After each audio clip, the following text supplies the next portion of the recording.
Pemirsa, dua kantong jenazah korban kebakaran Glodok Plaza Taman Sari, Jakarta Barat tiba di Rumah Sakit Polri Kramat Jati Jumat pagi untuk keperluan identifikasi.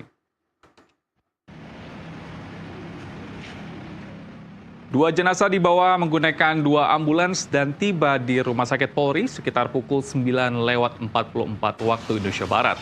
Dengan evakuasi dua jenazah ini, maka total 6 jenazah telah ditemukan. Sementara itu korban hilang dilaporkan bertambah dari 11 menjadi 14 orang.